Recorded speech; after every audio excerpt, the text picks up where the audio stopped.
Live from Liverpool, The Dark Paranormal, Season 21.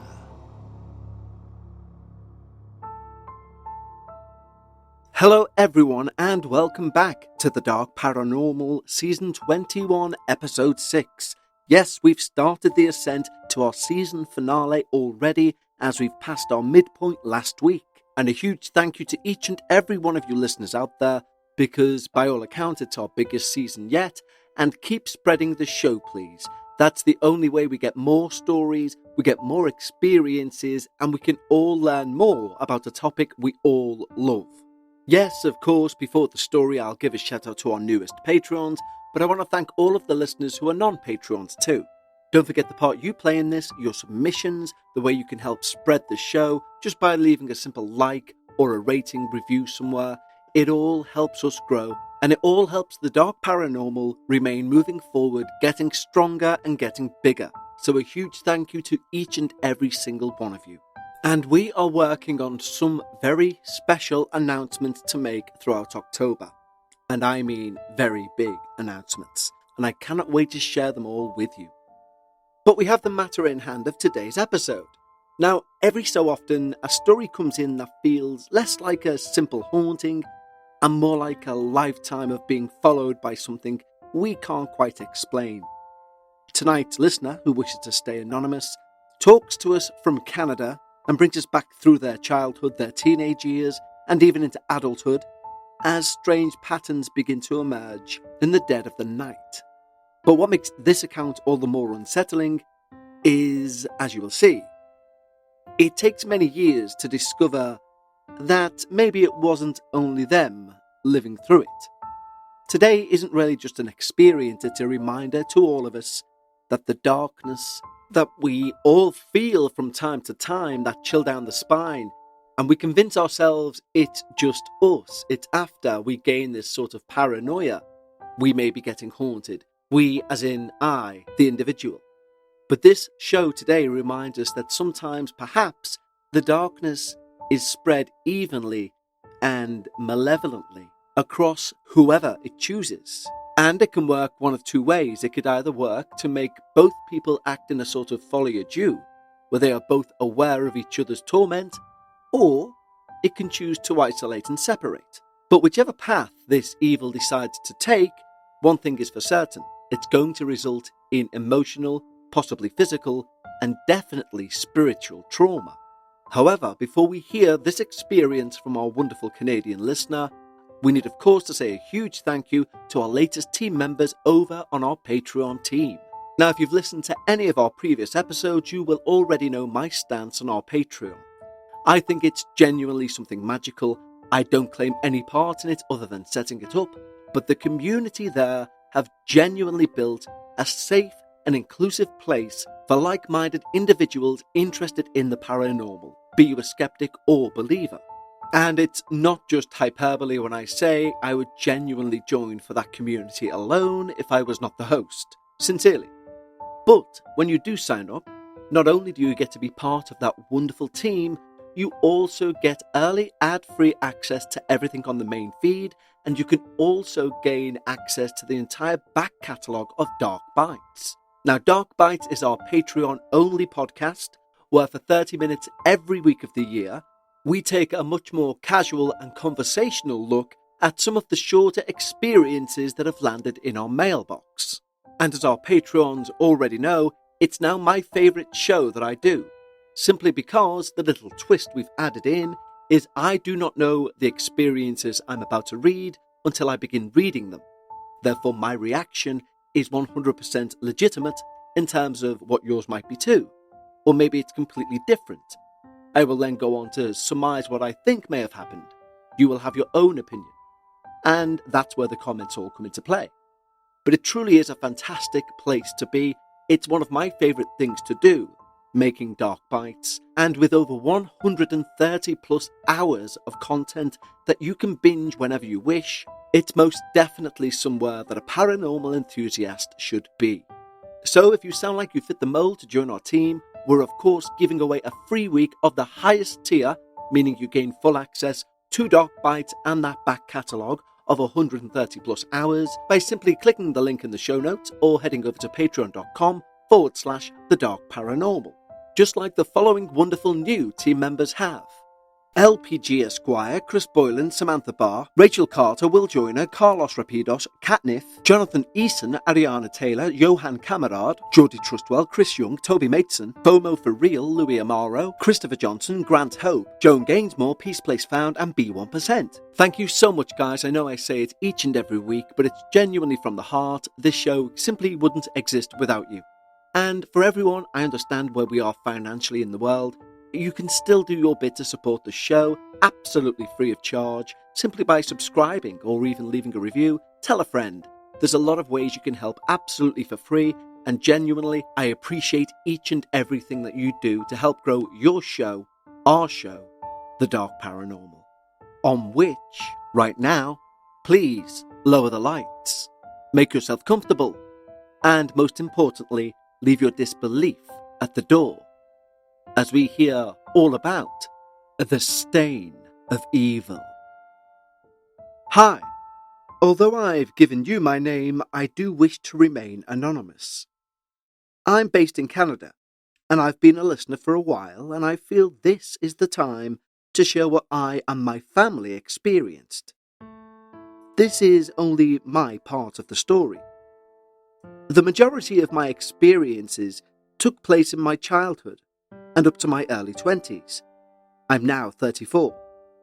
And it's taken years of self-reflection, finally talking with my family, and actually exploring more about my own spirituality to feel confident to now share my story.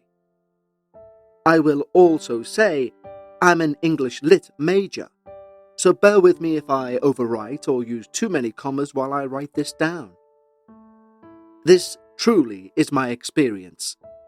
And whether you believe me or not is fine. But this writing process is cathartic. So if you stop here, thank you for your part in it. I have my own ideas of what and how this happened, but it would require then involving my sister and her own experiences, so I'll try to write carefully enough to let you come to your own conclusions. Anyway, here I go. I have vague memories as a super young child where things didn't add up, or what I experienced was odd. But my first memory, my vivid memory, of when this all really began was when I was around 11 or 12. I was up reading at night and I started to hear a tapping on my window. I would read in my bed and often my headboard would be just beside the window. The first time I heard this tapping, I noted it but chalked it up to maybe a confused bird, maybe a squirrel, because it was dark. However, I was an avid reader, so I'd be in my bed all times of the day and this tapping would happen, be it daylight or whatever. The constant being it would happen when I was reading alone. And the more it happened, the more I tried to rationalise it was an animal. Maybe a rock that just happened to hit my window on the second story of my house. But if I was being honest with myself, the tapping didn't sound like a scratch or a beak. It had the sound of a hand or even a finger tapping at the window. But I couldn't acknowledge that was the case because it would have freaked me out even further. This tapping started to happen more and more, to the point I needed to confront what I was hearing. And so, one evening, to almost prove to myself I wasn't afraid, or to make the imaginary squirrel theory feel more plausible by shooing it away, I did the stupidest thing I could have done. I opened the window. Immediately after opening the window, I felt a breeze come into my room. One which, granted, could have just been the wind. But in my heart, I felt something shift. Even though it was only subtle and I didn't see anything, a small part of me, pardon my French, knew I'd fucked up. In the immediate night after that, I found it hard to sleep and was hyper aware. Yet I was relieved to find there was no more tapping. I can't remember the exact times, but in the days or weeks that followed, I was able to convince myself I was scaring myself for no good reason. But then, the tapping began to happen inside, on the wall above my bed. My childhood room was basically a small rectangle. You'd walk into the room, and there'd be a closet on the same wall as the doorway. On the opposite wall, the window, and my bed was tucked in the corner, facing out into the room with my headboard on the same wall as the window. My room was on the second floor of the house, and the window looked out onto the neighbour's house, the street below. Except for the main light in the room, I had a bright digital clock on my bedside table, and the streetlight below would emanate light into my room. So all of this is to say, even with curtains drawn, my room was dimly lit at all times because of the streetlight. So laying in bed with the lights off, I could see every corner of my room. So when the tapping began over my head on the wall, I would immediately open my eyes and look into my room and see nothing. After the initial jolt of fear from hearing this, I would continue to reason with myself and make up stories in my mind to make sense of it all. I would keep my eyes closed, trying to will myself to sleep, making up stories to justify that tapping. All far-fetched, but enough for me to cling to. Because if I acknowledged it was odd, even more fear would rush in, and I didn't know what to do. Another tactic I would do is to continue to read late into the night, to the point where I would be so tired I'd just fall asleep regardless, or I'd hum to drone out the tapping that seemed to be coming always in threes. This tapping above my headboard became so constant and increased in ferocity that sometimes the tapping would wake me up in the middle of the night because it was so forceful. I remember once I'd woken up from the tapping and was pretending to be asleep. In my exhausted state, I finally allowed myself to think, okay, if this is a ghost, it will tap 3 times. And of course, to my absolute dread, there was a heavy silence. And then 3 deliberate knocks above my head. Looking back, I think I was getting worn down from the lack of sleep, and after I fully mentally acknowledged it, the activity, unfortunately, increased. At this point, it had been about a year of this tapping in my room, and I was now 13. For better or worse, I was now kind of familiar with the tapping, and it didn't elicit the same reaction of fear. Probably because I was quite literally exhausted, and all it was doing was tapping to get my attention. There would be tapping, and I would stay up late and read. But a nighttime ritual that I began to do to help me sleep was to say a prayer. I'd turn off my lamp on my bedside table, quickly roll to face the wall to fall asleep. I'm not sure how much time had passed before I began to once again get woken up.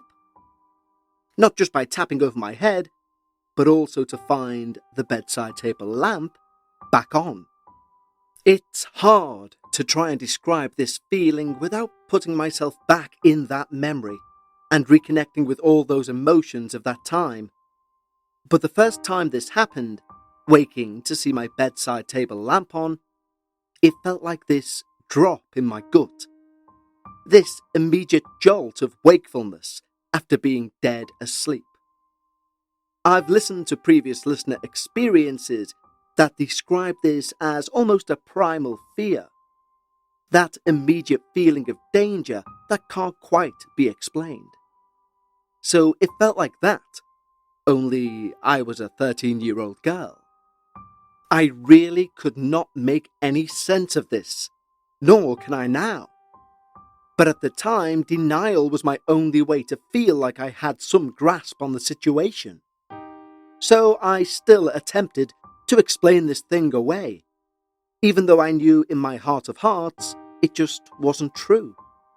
Instead of accepting something was happening outwardly to me, I turned inward and berated myself even as I was paralyzed in fear. I would be angry at myself for leaving the light on, again, even as I intently maintained my ritual of turning off the light and facing my wall to sleep. This inner challenge of my own perception, this lack of trust that I forced on myself to have towards my own experiences, if that makes any sense, only made my self-esteem and confidence terribly low. Which perhaps, because of my continued denial, increased the activity. I have vivid memories of that time and the mental image of my bright clock blaring the time. It would always take place between 3 and 4 a.m. My lamp on, and the feeling of this intense gaze. I then started to have the dreams.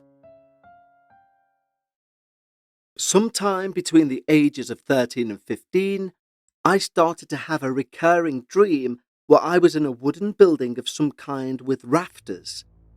Even now, after thinking about it over and over, the details of how I got there or why I was there are unclear.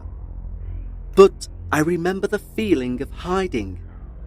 A little girl would run up to me and reach for me, at which point I'd wake up and recognise the pattern of the lamp being gone, it being the same time of night, etc. Over time, the dream became more vivid, and I could recall the details of what the girl was wearing. She had plain curly blonde hair that was kind of tied back with a blue ribbon, and she was wearing a white cotton dress that had some embroidered details on. If I had to guess an age, she was maybe somewhere around 11. But every time she would appear out of nowhere, and she would approach me urgently, where I would then wake up. Not to brush over the eeriness of this whole situation, but at this point it had been 3 years of whatever this was, and in all honesty I was exhausted. Over time, I became accustomed to these nightly interruptions, and I actually started to get annoyed when I was woken up. As this continued over the years, I ultimately normalized it being odd, and just came to accept this was part of my nightly routine. Somehow, I began to accept while these instances were unnerving, I didn't feel I was in any particular harm. I began high school, I had more friends and extracurricular activity. So naturally, I wasn't spending a lot of time alone in my room as much as I was. 16 went by quickly, and while the instances still occurred, they weren't as frequent and I was distracted. I will preface this next part to say that in Canada, our legal drinking age is 19. However, at least my friends and I started drinking recreationally even earlier. I was maybe 17 at this point, and I remember stumbling into my room, flopping onto my bed drunk after a party. At some point in the night, I remember the feeling of being shaken awake and seeing the little girl clearly in my bedroom, as the light from the streetlight outside poured in. I can still remember her face, scared, urgent, and the feeling of her shaking me awake. In a split second, she was gone, and I was at the edge of my bed facing out into the room. This time, the lamp on my bedside table was off, but like I said, my room was fairly well lit at night. I was probably still hazy from drinking and being passed out, but the girl was now gone, although my brain could not wrap around what it was now seeing. There was a distinct shadow, a black darker than any black I've seen before, like it was devoid of all light, and it was hovering like a malevolent stain near the doorway of my room. Somehow, I could feel its gaze. Immediately, I was sober and was plunged into a deeper fear than I'd ever known. I also inherently knew I had to keep this thing away from me at all costs. I recall that night, I tried to close my eyes to sleep, or at least pretend to sleep, only to reopen them to see it still hovering there, and be plunged again into such a deep fear, knowing it was watching me. I so wish I could tell you that evening I figured out how to keep it at bay, but at some point I passed out, either in exhaustion or fear, to awake the next morning. The first time it happened, I attributed it to me being drunk the night before. But as these materializations persisted, I realized it had unlocked a deeper fear in me, and it was very much real. Now a new pattern began to emerge, one where I would be woken up by the little girl and then be jolted into that situation where it felt like I had to energetically hold this thing off, and with its gaze it continued to push the boundaries to get closer. Reflecting on this time of my life, I wasn't categorically unhappy, but these episodes would happen when I was at the lower points of my life, whether that be feeling emotions of rejection, sadness, or uncertainty. I wish I could say that this was the end of my tale, but the moment I graduated high school, I moved away to university to live on residence and thankfully have some reprieve. When I was 22, I moved back home, feeling completely lost in what I wanted to do with my education. And now, looking back with the help of therapy, I understand I was in a period of depression. Without turning this into an even longer experience, I was at my lowest point, and I was at risk for self-harm. Remembering the experiences of my childhood room, I moved into my parents' basement instead. And I had a great basement apartment type setup. I can't remember the specific time as that period's a bit of a haze. But at some point, the dream and the materializations begin again. Only this time, the entity that was once a loosely formed, malevolent, hovering shadow began to actualize into the silhouette of a very tall man wearing a hat. This man had no face or any other defining qualities, but I could feel his gaze. Once again, I was being shaken awake by the little girl. Only the recurring dream was even more vivid this time, and when she would reach me where I was hiding in the barn, she began whispering to me, "Wake up, he's here." I would then be jolted awake to feel this intense gaze on me, with this shadow clearly defined in the darkness. The only way I can describe this feeling is it was like I was being shoved into an energetic fight. I don't know if I'll be able to explain this fully, but it felt like I had to mentally push with everything I had to keep this thing away from me. I also knew that I wasn't safe, and while I wasn't sure what it wanted with me, I knew it wasn't good. I can't give reasons to why my mind went here during these episodes, but I had this overwhelming urge to protect myself, and I started to mentally envision this ball of light in my mind. I would then channel this light to become bigger and bigger until both me and my bed were enclosed within. These mental visualizations helped me either way. And not to be too metaphorical, but I started to seek the light in my waking life too. I am so grateful to say I'm in a much better place now. I moved out of my parents' place and in with my now husband. And I no longer am being woken up at night. I was ready to chalk up my entire experience, from childhood to early adulthood, as some figment of my imagination, or maybe a mental health episode that I somehow overcame, maybe a side effect of stress.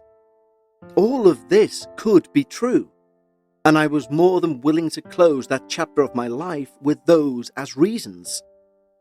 That's until, years later, I was in a pub with my sister.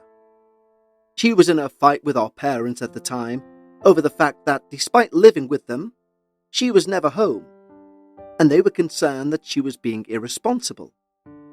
I'm grateful to say I do consider my sister to be my best friend as well as my family. And after this particularly big fight, we went out for a drink. So I asked her sincerely why she was never home, what was going on. She then proceeded to tell me the reason that she was never home was because she kept being woken up by a little girl at night and something dark was in her room. She then goes on to tell me in precise detail, unprompted, the very same dream that I'd been having for years. The details of this girl waking her up. The details on her dress. Everything. I'd buried my own experiences so deeply at that point, I don't think I'll be able to fully describe this moment or the chill I had hearing my sister describe back to me the same experiences that I'd experienced for years, despite never telling anyone about it. It's even difficult to describe the total and utter fear in her voice as she described her experiences to me. Even now, when we are past this as a family, hopefully, we are all still hesitant to talk about it with each other, because it was such a dark time for both of us, separately. Knowing this is probably already too long, and her side of the story is her own side of the story, my side of things, thankfully, ends here. If you've read this far, thank you for your time in reading this, and for your podcast, being an outlet for people like me to share their stories. There can be a lot of shame in experiencing something like this, because it can so easily be mocked or belittled. Also, when you experience something like this, it's hard to describe, knowing you are unable to explain it fully to anyone who asked. Personally, while I think a healthy dose of critical thinking is always necessary, just because something hasn't been explained yet doesn't make it any less real. Please let me know if you have any questions. I'd be happy to do a FaceTime, etc., to share further details or even share pictures of my childhood room, if that would give a better visual. Take care, Anonymous. Well, Anonymous, thank you so much for this start to our second half of Season 21.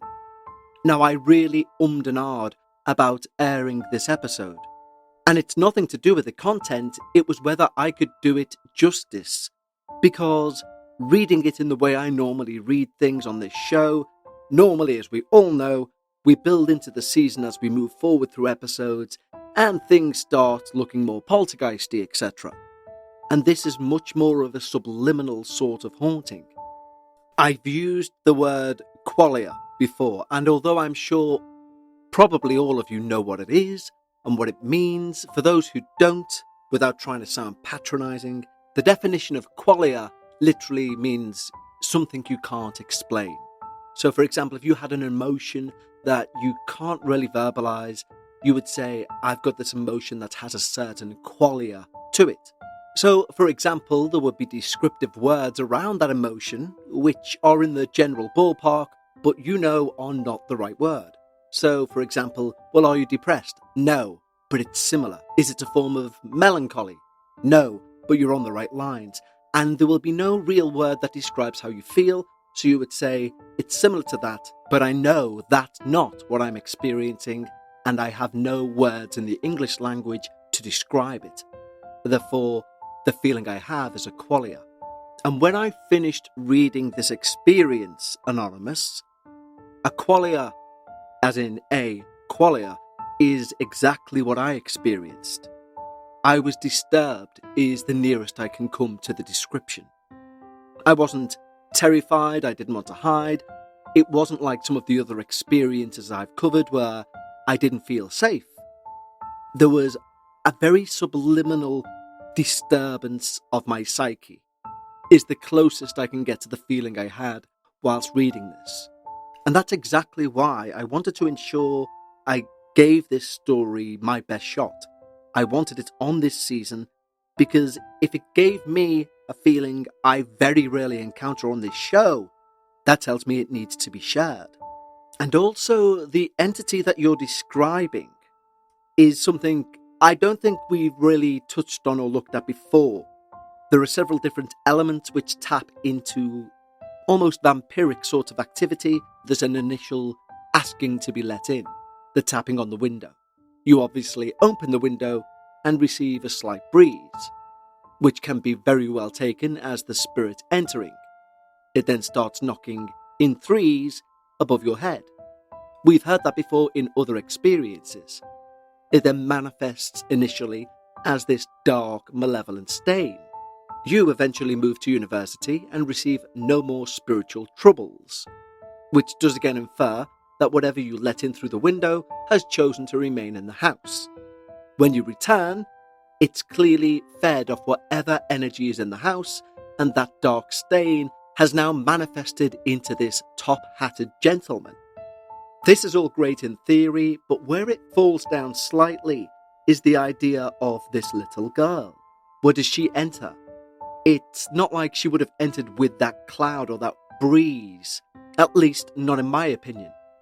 I would say the only way this can tie together and be fixed, using the similar theory, would be if the evil entity, when alive, if ever alive, managed to kill this little girl, and she visited you in a dream to warn you about his presence. But that is just my first attempt at a theory on this entire narrative, and believe me, it will be one of many. I'll end today by asking you, Anonymous, 2 questions. Firstly, did your sister see the transformation I would expect of this stain to the top-hatted man? Because obviously this transformation seemed to have happened whilst you were away. So it would be interesting to know if she witnessed this strange stain become a blob, become a silhouetted figure, etc. And the second question to ask is a little bit more cheeky and a little bit more unlikely, but it will be asked anyway. You'll be aware that just before we launch a new season, we tend to put an episode out the week before. A pre-season episode, if you will. In the past, we've had guests on like Ruth Roper Wilde, etc.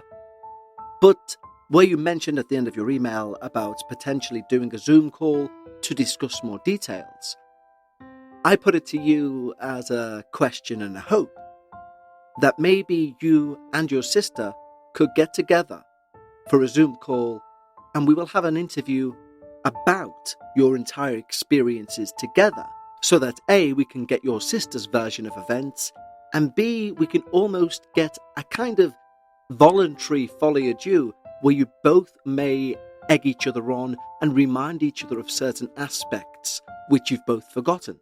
I think it would be a fascinating episode to do for our pre-episode of Season 22. So have a think on that and let me know. In the meantime, thank you to you all for joining me here on your show, The Dark Paranormal, for Season 21, Episode 6. I'll see you all again next week. I cannot wait to bring you Episode 7. Believe me, it's a belter.